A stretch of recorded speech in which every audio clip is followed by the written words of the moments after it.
way to open up the discussion, but I will just say we know you have suffered, speaking the truth, and we do honour you for the price you paid for your passionate commitment to the truth. And now I think it's an appropriate time. But I just said it's the most uncomfortable meeting I've ever had to chair, because I've had to keep sending people messages saying, please, nearly enough time, because I could have heard all of you for so much longer. But I knew there were so many people to hear, and also we'd like some time for question and answer. You can engage as well. So I'm sorry, everyone I sent a note to, it was everyone, which said, please, can you finish in 3 minutes? I had to do that, but you've all been phenomenal. You've given us so much to think about and so much now to bring in question and answer. Can I ask you, if you ask a question, to identify yourself very briefly? If you represent someone, please do say if you represent any group. And can you keep your questions relatively short, because, as you know, we have very eloquent speakers. And if you want to address your question to any particular speaker, please do identify who your question is addressed to. Open house. Yes, please. I'm addressing this question to Douglas. From everything I've heard today, it seems that the NCB is controlled by the Jamaat Islami, and they also control the East London Mosque. Back in Bangladesh, Pakistan, where these people come from, in Bangladesh, the Jamaat holds 3 seats in the parliament of about 300 seats. And in Pakistan, it holds 4 seats in a 350 seats. I don't think you can turn around to speak. In Pakistan? Okay, so that's important. So since when does a political party which has been rejected by the Bangladeshi and the Pakistani masses represent Muslims here? Number 2, since it is a political party and it controls the East London Mosque, is it not illegal for national government and local government to be funding the centre? It is essentially funding a political party. Does the government here fund the Tories, the Labour Party and the Lib Dems? Can everyone hear the questions all right? No, we haven't. In that case, may I ask the questions to stand up and speak loudly? But I think Douglas will encapsulate the question in your answer to save time.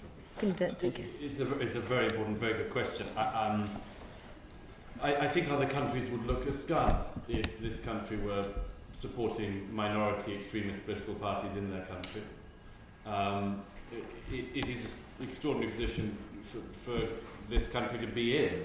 It's not entirely unprecedented, but it's pretty unprecedented to be coming out so clearly on the side of extremism, as this country has done in relation to groups like Jamaat, to groups like the Muslim Brotherhood, indeed. I mean, for some of the reasons I outlined earlier, it's clear why some people have been duped. I think other people haven't been duped. I think other people have obviously walked in with their eyes wide open. But it brings me back to this point about the soft bigotry of low expectations. I actually spoke at East London Mosque the other week. Thanks, Channel 4 asked if I would take part in a debate on the wearing of the niqab, and it was that evening's news, and I did it, and it was very interesting. Every lady in the audience was wearing a niqab, I think, pretty much. I stayed around for a couple of hours afterwards, speaking at the ELM to some of the ladies and others who attend that institution. I just realised yesterday I read a report by one of my co-panelists called Kola Hassan, who wears the headscarf but not the niqab, and who was very, very much opposed by the audience then. They had a bigger problem with the Muslim women who didn't cover themselves fully than they had with me, because I was clearly beyond the pale. But I just learned yesterday from reading my colleague there on that evening's debate that the women went up to her after and said that she was beyond the deen of Islam, effectively because, among other things, she'd been sitting next to that filthy kafir man. Now, I just say, if, and I stress this completely sincerely, if there were a church in this country in which not only was it a church that existed, but which the Prince of Wales went to regularly, which the heads of all other religions went to regularly, which the mayor and all the MPs would go to apparently do outreach to that community. And it was discovered that at that church, people were referring to filthy Jews. I think that the game would be over within seconds. I think it would be game over for that institution, and rightly so. But there are forms of hatred which it is permissible to teach, and for this government and this country to fund. And all I say is history will look back on this with great bewilderment, because it's bewildering when you're living through it. Thank you very much, Douglas. Next question. Sir, and then you in the back. Can you, I'm not sure these, can you hear the people from the platform all right? Are our microphones working? You'll be able to speak. If you speak from the body politic, you'd stand up and shout. Thank you. I will try to be short. Firstly, I'd like to thank you and thank all the speakers for their inspiring, thought-provoking, and very revealing speeches. My question is... Could you just introduce yourself, sir? Yes, my name is Anis Nasser. I'm Muslim. I belong to the Ahmadiyya Muslim Association. As I say, I am Muslim, but maybe there are some people here who probably think, which is very strange. Yep. But anyhow, thing is that my question is about the exclusion of faith communities, other faith communities, maybe minorities. Ahmadiyas are no longer minority in the UK anymore, and exclusion of faith communities as a result of infiltration by the extremists at the expense of taxpayers' money, which funds them, to be included in the interfaith dialogue at government level. Why these community groups are not invited? Are they the government, whether it's the current government or other governments, whether it's Labour or so, are they so afraid of backward, they lose backward? In this country, I have been living in this country 50 years now. We have been gradually eroding our time-tested, safe human rights, freedom of thought, freedom of speech, freedom of faith, and yet, and slowly, we are giving into, we are appeasing these people like we appease Hitler and so on. And they are taking full advantage. They have infiltrated all the levels in our interfaith community and other political spheres.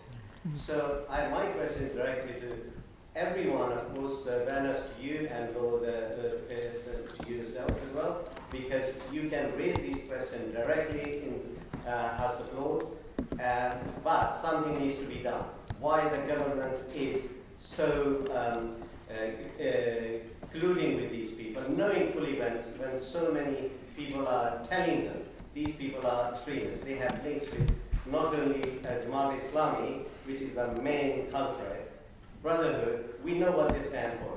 Yet our government is so much is happening. The Christians are being persecuted, and the atrocities are being committed to minorities everywhere. Yet our government is funding the opposition in Syria and everywhere else. It's just ironic. Something needs to be done, so please take this forward. And my question is again to Sam, perhaps he can make a comment on that. Why is government so irrational in its choice of violence? I wish I really knew the answer to that. I can think of plenty of examples of such irrationality. Whether it's Jamaat al-Islami or in fact another rather good example is it's not just Sunni Islamist groups as well, of course, it's also Shia. There's a charity called International Islamic Link, which describes itself as the office of the Ayatollah Shirazi, who's one of the leading Ayatollahs in Iran, who helped foment the revolution, bring about the revolution and so on. He's also one of Iran's leading Holocaust deniers. He's rather famous for being such a good Holocaust denier, in fact.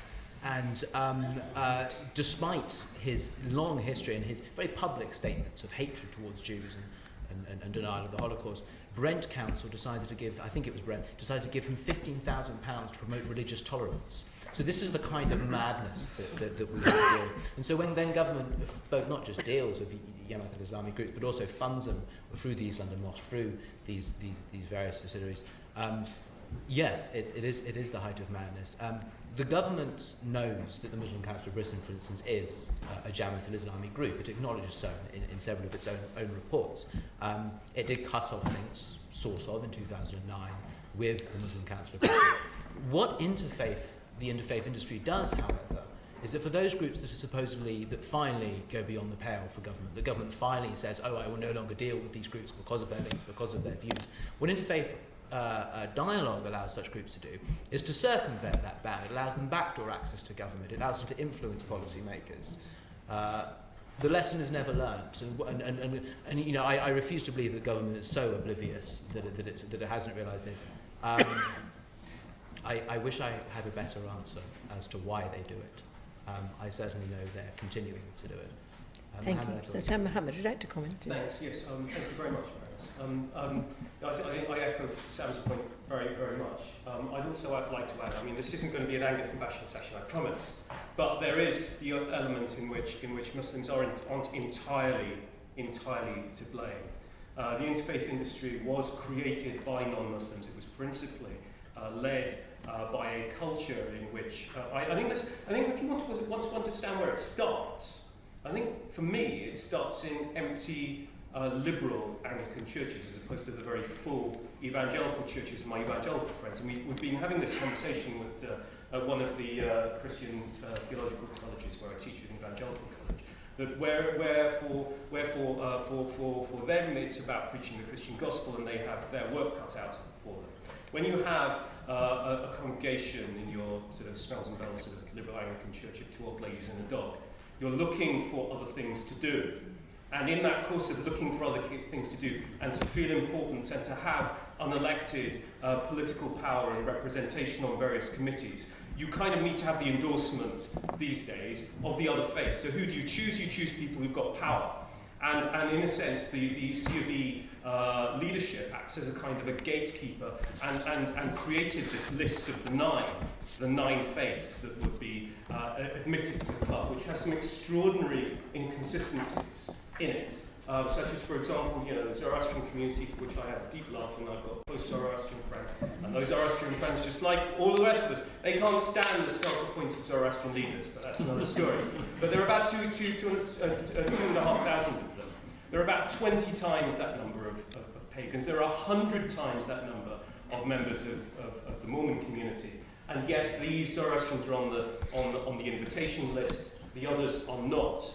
And that sort of gatekeeping was very much mediated through a policy document that was promulgated by the Church of England, I believe in 2009, which creates kind of a list and also a blacklist. So it's a list of people that we talk to and a blacklist of people that we don't talk to. Ahmadiyas are on the blacklist. Apparently the MCB and Jamaat Islami and other extremist groups are on the yes list. So that's how it's been operating these last years. And this gatekeeping doesn't just relate to groups that are excluded. It also relates to groups that are on the table, that are on the invitation list, as to whether they're allowed to talk to each other. In fact, in 2010, in this house, we had an imams and rabbis meeting.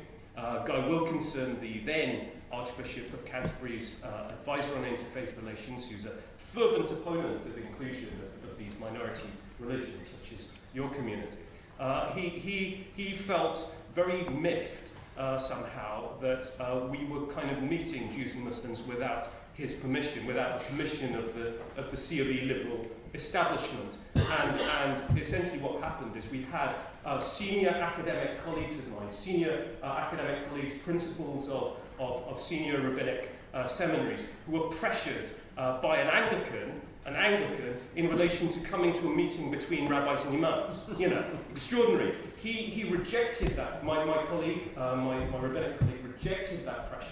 And so to his horror and shock, Wilkinson went over his head to the trustees of that academic rabbinic institution to try and pressure from a higher vantage point. So that's the kind of level at which this parent has become a very controlling parent, and led famously to the emeritus, the Anglican Bishop of Jerusalem, describing Wilkinson as the cancer at the heart of Anglicanism. This is very much a publicly known thing. Guy Wilkinson, of course, was awarded a CBE for his inestimable contribution to interreligious dialogue.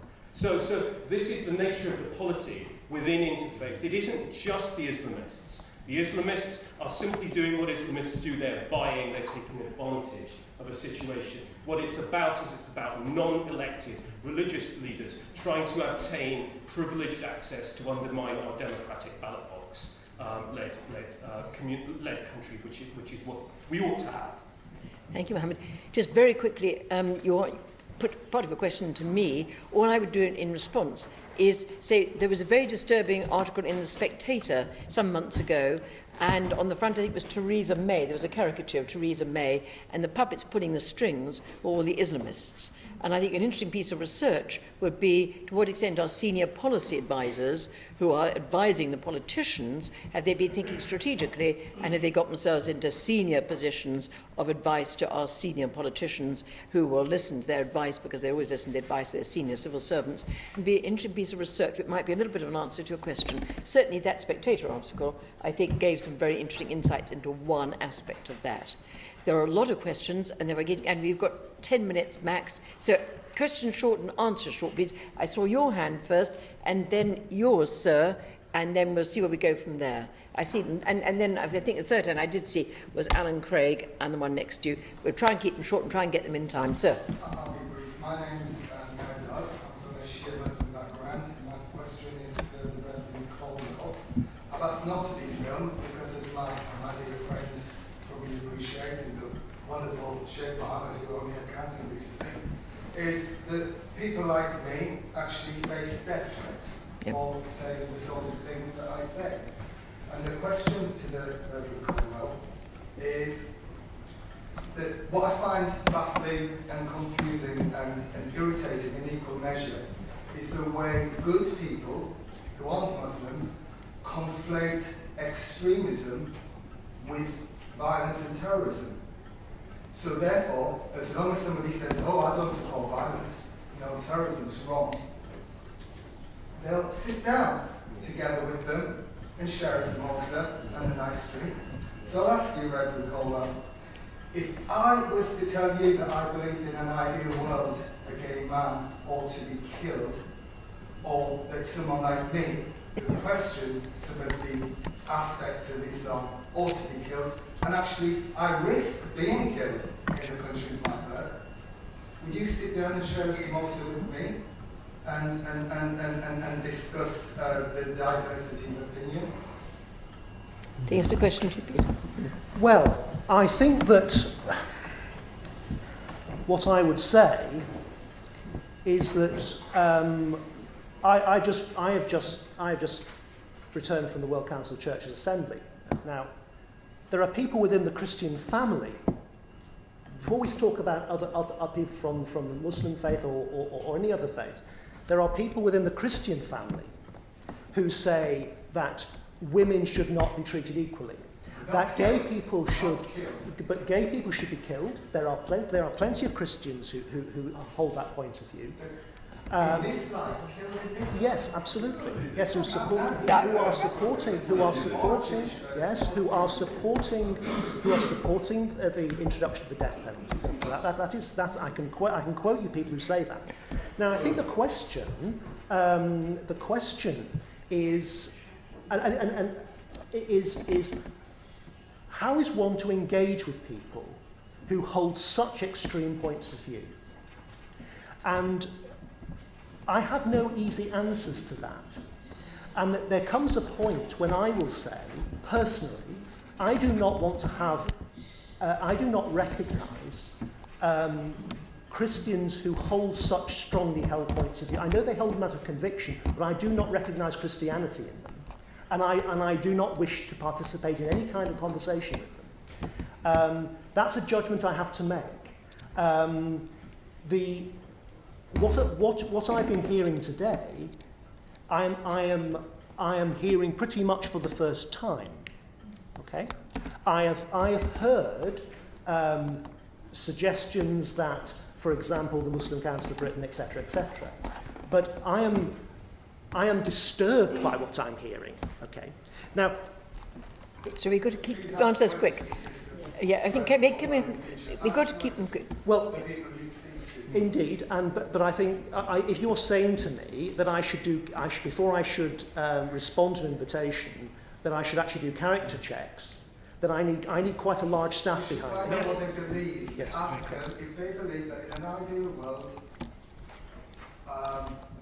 that a man should be killed for having sex with another man, or that someone who leaves Islam ought to be killed in an ideal world, or if they're cool about that happening in Iran or Saudi Arabia, ask them that. And if they are equivocal in their response, don't talk to them. I've heard your point, sir. And can I just say, you've just exposed a difference amongst the Christian community itself, because I, for one, would make a very real distinction between a death penalty and being killed for your freedom of speech. And I think everyone would believe, well, I hope all Christians would respect the right for people to have a complete freedom of speech, fundamental principle of freedom. And you, sir, risk the death penalty for speaking what you believe and speaking. I think that is something that I would 100% support you and condemn those who would kill you for your freedom of speech and freedom to choose and change religion. So I think we've just exposed a difference within Christianity. That's not the same as the death penalty, which is a totally separate issue. I don't believe in it, but that's a different issue, and I think there was a slight diversion. I think we would stand with you, sir.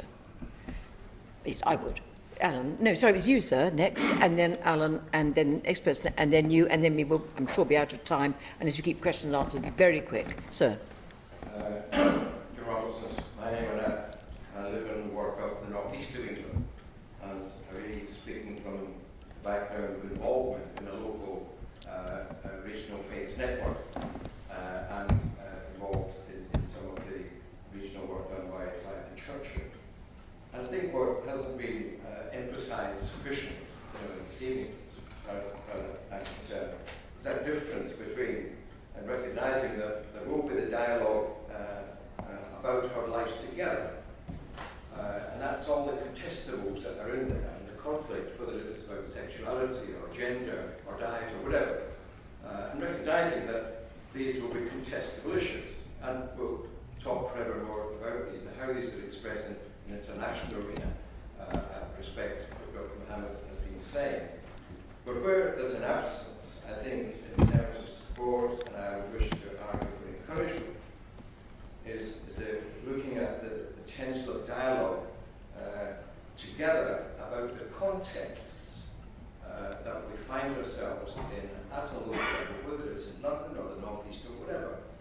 There's not a great deal of evidence so far of the faiths coming together to have a common voice about, for example, inequality, or a common voice about how we deal with death, a taboo subject, or about how we deal with wealth, despite the Pope saying that do you want the last one? Do you want to take this one? The globalisation of indifference, he calls it. So how do we talk about wealth in relation to our faith perspective and about the environment, our community safety? So I'm really arguing this for us to distinguish that difference, and I think there's room for a lot of development, a lot of education at a local level of how the faiths actually speak with and engage with the public domain through the local authorities about the issues that are affecting people in this very divided country of ours. We don't have a very equal country. We're apparently bottom of the league,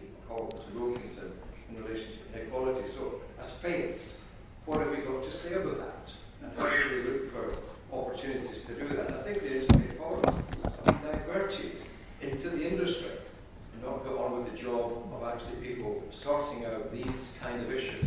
And I fear that the government, in perpetuating its agenda, prevent these things, will avoid that kind of belief in the public domain and where faiths together at a local level can actually work. Where that has happened, in a huge achievement, in a huge kind of learning to respect each other and work with each other and have a strength from each other at this point in time.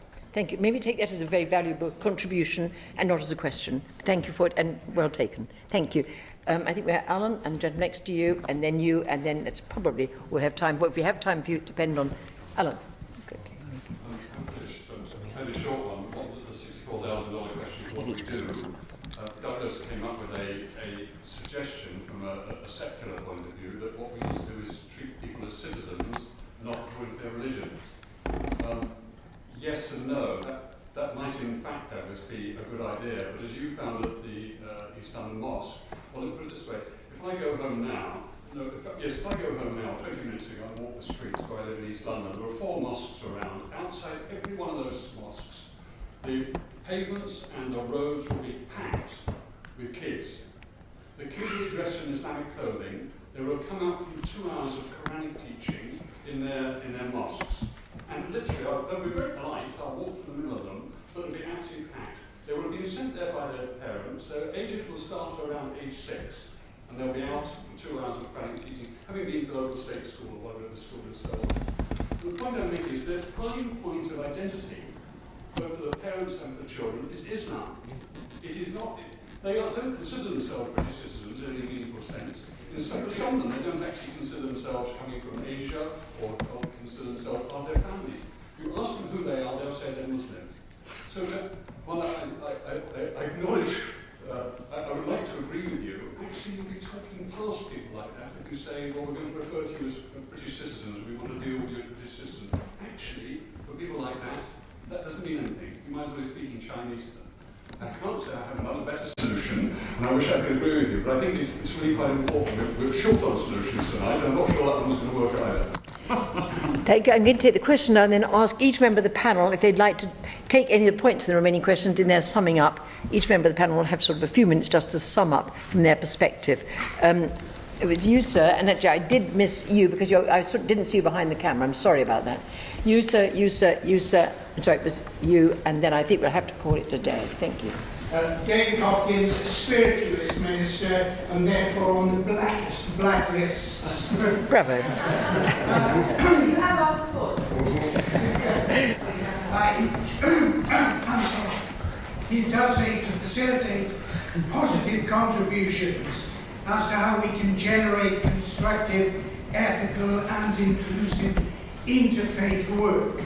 Do our speakers feel that that is possible to have positive contributions? Is there a future to inclusive interfaith work, and how can we achieve that? Thank you. They'll come to that in their summing up, I'm sure, because it's a fundamental question. Thank you, sir. And then, yes, I'm sorry, I ignored you, but I didn't see you. Thank you. Sorry, yes, my name is Murray Porton, and it's a question for Douglas Murray. I'm trying to draw out something that you drew out earlier.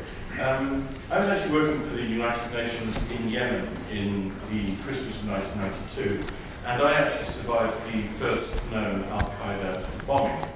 And at that time, when I met head of the US security delegation, I put together what I thought had gone on, who I thought was behind it, and I said, my best bet, I'll put money on it being a radical Islamist Saudi faction is behind this. And I saw that later came out in the State Department report. So I know that this was known from 1992. And I never thought it would be so hard in the following 30 years to try, and I thought all I had to do was raise awareness about this particular form of ideology and the way in which it had spread throughout the Near East and Asia, and eradicated many of the progressive programs that I've been trying to work on in the United Nations. So my question is, why have successive governments, as Douglas Murray said, kind of gone along with this interfaith agenda? And perhaps what I'm trying to draw out is maybe there's a deeply temporal seduction as well. And I would say, isn't it also something to do with the fact that the interfaith agenda, this ecumenism, the polyfaith, the king of polyfaiths, has been seduced by the idea of some of our constitutional changes, questions of changes to the House of Lords, or shouldn't we also have Muslim delegates and Sikhs and Jews, and so we're going to have, our Lord spiritual are going to be replaced. Then also very much the issue of welfareism, the idea that, well, faith's a good thing. It's also quite an efficient and cheap thing. Can't we get them to run the schools? Isn't there something else we can, what I'm trying to say is, isn't there a kind of seduction or a convergence of interests in which politicians see, we can see this outsourcing of government responsibility to these otherwise thoroughly good institutions. Shouldn't they get involved? And if you really want to see where interfaith's been driving, then look at the education system, I suggest, as one of the Thank you very much. Sir, and then I think we must call it a day. I'm sorry, because we're running out of time in the room. So please, the last question. Sorry. My name is Satish Sharma. I'm with the National Council of Hindu Temples. Firstly, I'd like to salute the courage of everybody here. Certainly, the courage shown by Dr. Mahmood is highly appreciated, and I would love to spend some time having a conversation afterwards.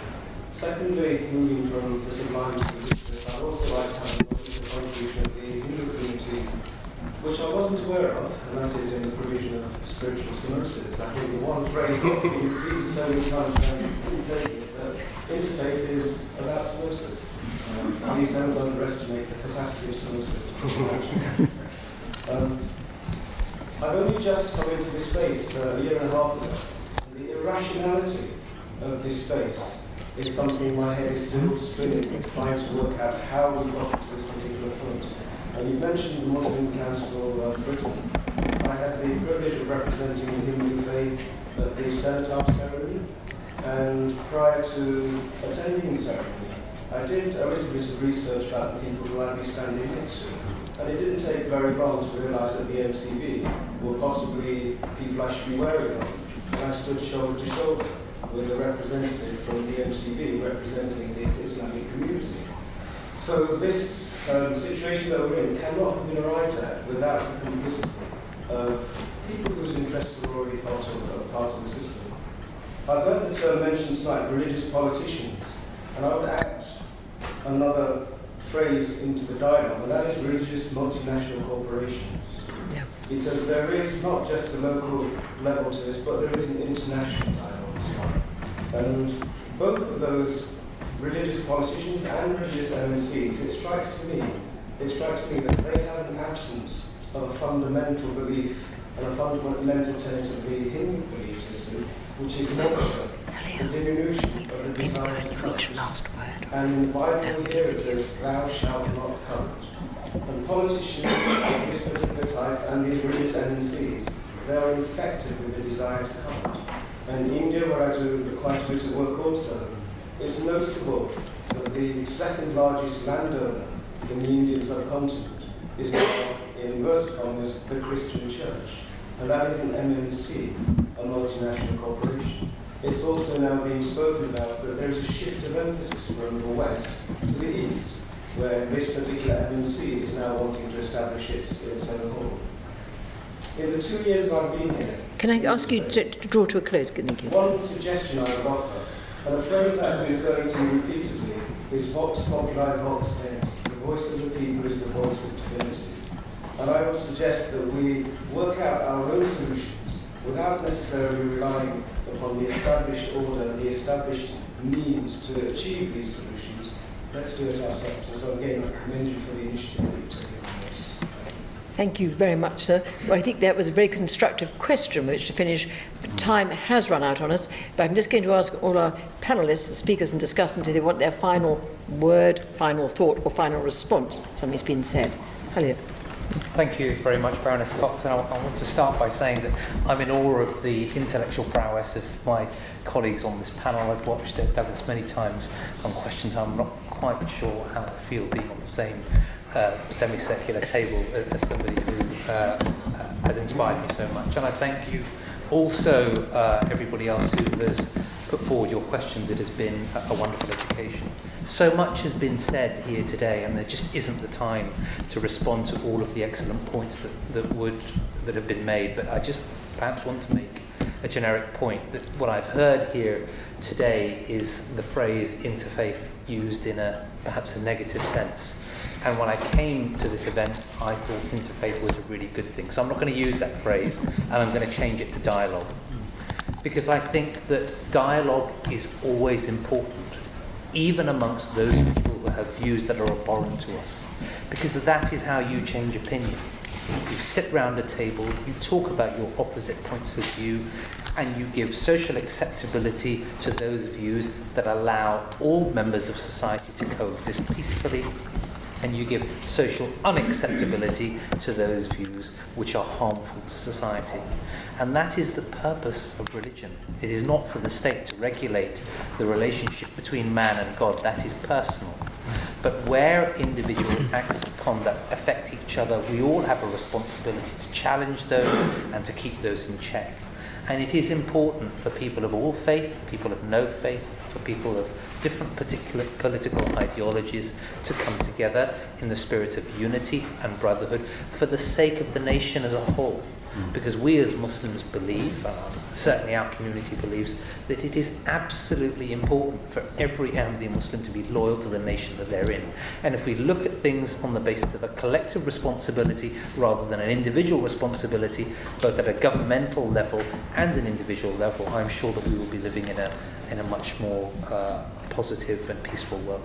Thank you for the opportunity to speak here today, Baroness. Well, thank you for speaking. Very special. Thank you, Peter. We have applause at the end for everybody, if you don't mind. Thank you. I just wanted to apologise to the gentleman at the back, because I think that my answer to your question, sir, was very inadequate. And that's partly because I don't think particularly well on my feet, because preachers usually have a script before them before they open their mouths. But I think that I thank you for your question, and I recognise my response is inadequate, and I think that those of us involved in interfaith work need to be much more robust about this, so thank you for that. I want to just offer just a reflection that a lot has been said about Christians in other parts of the world who are suffering, and this is it takes up a lot of my time at the moment. Now, it was very noticeable at the World Council of Churches Assembly how strong this theme was, and the pain of Christians from places like Nigeria and Pakistan were being heard, and the Middle East. But it was the most helpful comment in the whole assembly was when one of the Jewish observers to the assembly addressed the assembly and said, I want to express my solidarity with Christians in the Middle East and in Nigeria and Pakistan. Having someone from another faith tradition expressing that meant a huge amount to people in those contexts, far more sometimes than actually some Western Christians saying it, because it actually felt like somebody else was hearing. And I think that put alongside that those times when I have felt uncomfortable, when I have sat down with Hindu colleagues, for example, when we talked about situations in India, where they have challenged me. And I think what I've always yearned for in interfaith dialogue is, rather than just having the conversation, having a sense that we can hold each other to account for the things that are wrong in our own community or done in the name of our religion, without actually fear that that's not going to be heard or I'm going to be attacked for doing so. Now, that's probably a big ask, but I think that's the sort of new interfaith world I would like to be part of. That's all. Thanks very much, Peter. Yes, Sam. To some. Quite a lot has been asked, I think, about what interfaith should entail and what interfaith is. My answer to that is that I don't know, and I don't mind. I don't care what interfaith involves. I do care who is involved with the interfaith. I do care who these people speak to. The only question any interfaith dialogue should ever involve with, say, the East London Muslims, say the Muslim Council of Britain, with another several dozen organisations, is to hold them to account, is to ask them why they are tolerating hate preachers, why they're promoting hate preachers, why they're inciting hatred themselves, why they have links to terrorism, why they have, and so on. These are the only questions that should be asked. I think real interfaith, as I said before, is about people coming together to stop the things that drive us apart, and I think that's far more crucial a job than is currently being pursued, and I think the people here today can make a good start on having that happen. Thank you. Douglas. Very, very briefly. Who speaks to whom? I mean, in a way, I take the point. Everyone should speak to everybody. I mean, at some level. The question is who you have public dialogue with, who you promote, and so on. And I think on that we should have an acceptance that if something has gone very, very badly wrong. I mean, Peter, you said, you can't do background checks on people. I understand that, but you just need a television, or a radio, or a computer, because the BBC has repeatedly exposed the MCB. Channel 4 has repeatedly exposed the extremist organisations. The newspapers do it all the time. And I really think in 2013 there's just no excuse. There's just no excuse for not carrying out the appropriate degree of care that I think people should expect. And I think a much higher mark should be in place. when Sadiq Khan's mosque in Tooting was found to have a preacher who was preaching anti-Ahmadiyya hatred, and when the local Liberal Democrat candidate was an Ahmadiyya, and there was violence against the Conservative candidate from people in that congregation because they thought the Conservative was the Ahmadiyya, Sadiq Khan should be made to have spoken out. You can't use this as your defence if it's not something that people can criticise you for as well. Lord Ahmed of this House got away with this for years.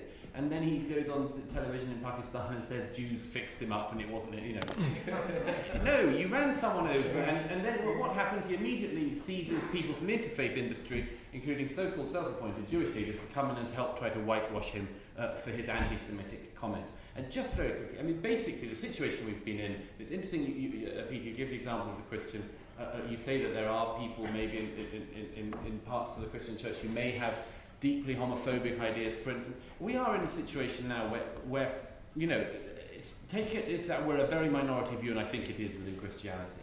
We're in a situation where something like, in an inverted universe, a foreign government would promote exactly that minority of opinion to become the majority opinion in the UK by funding, by infiltration, by influence, by years of work and years of taking advantage of people who didn't know better but should. And if a foreign power or any other extremist party were to do that and invert our good values against us, we would feel rage about it. And minority communities in this country and around the world are right to feel rage about the lack of background check that has taken place in this country. Thank you very much. And Mohammed, your final word. I care about interfaith, but I think I care about my friends rather more.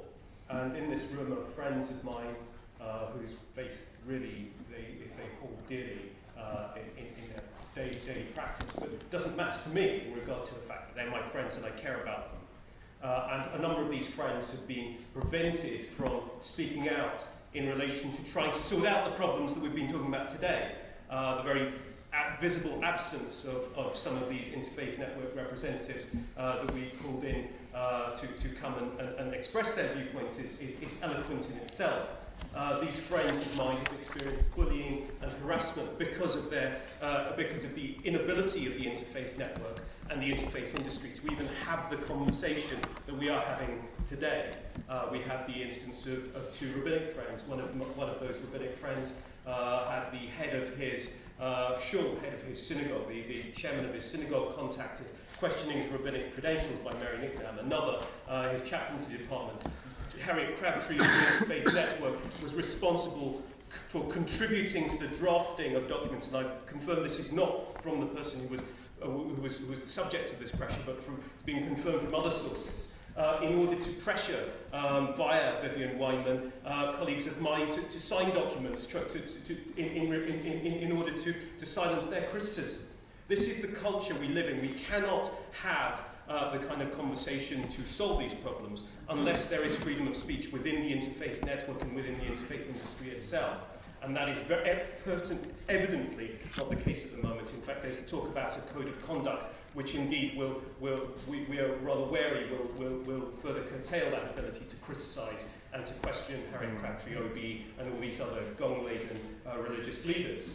In relation to plurality, with taking very much Alan's point and also the points made by Douglas, I think nationalism and religious identity politics, these are, for me and for many of my colleagues and friends, co-religionists, in fact, a form of idolatry.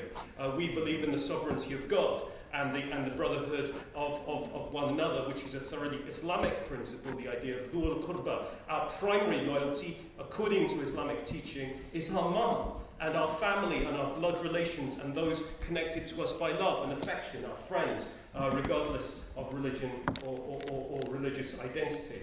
And it's on those aspects of our national life that we should try to focus. Religious identity politics is a form of tribalism that divides us. Religious faith and the promotion of a religious faith-based understanding of religion is something that can unite us, and that certainly can be the case if we engage with religious questions in a way that is critical. I want to close simply by expressing my immense, inestimable gratitude to all of you for your courage for the hurt that you've suffered, for the bravery with which you engage these questions. And may God bless you all, and thank you very much for the privilege of sharing this space with you. Well, I'd just like to...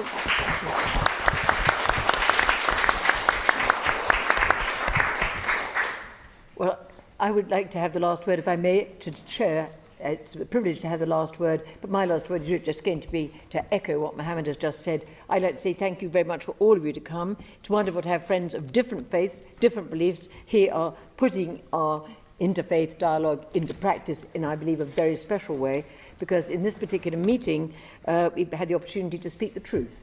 The truth can be uncomfortable. The truth has been uncomfortable. In many respects, many people have suffered because of speaking the truth in their own personal lives, and many face, indeed, terrible penalties for speaking the truth. Here we've been able to speak the truth. Remember that only the truth could make us free, and the truth must lead into action. And I would hope that we've shared today what we've managed to learn from each other today. We've all learned from each other. I think will help to make us better activists for the truth. I must apologise, as the person responsible for chairing the meeting, have not been able to give everyone the opportunity to speak, and I've even had to cut short the speakers, and I could have listened to every one of the speakers for the entire evening. So it's been an agonising chairmanship. I've not enjoyed that aspect of it at all, but I have enjoyed being with a room full of people who are so deeply committed to the truth. And for those who've not had a chance to speak, and for those whose speeches I've cut short, there's only one action outcome, and that is to have another meeting. There's so much that's not been said.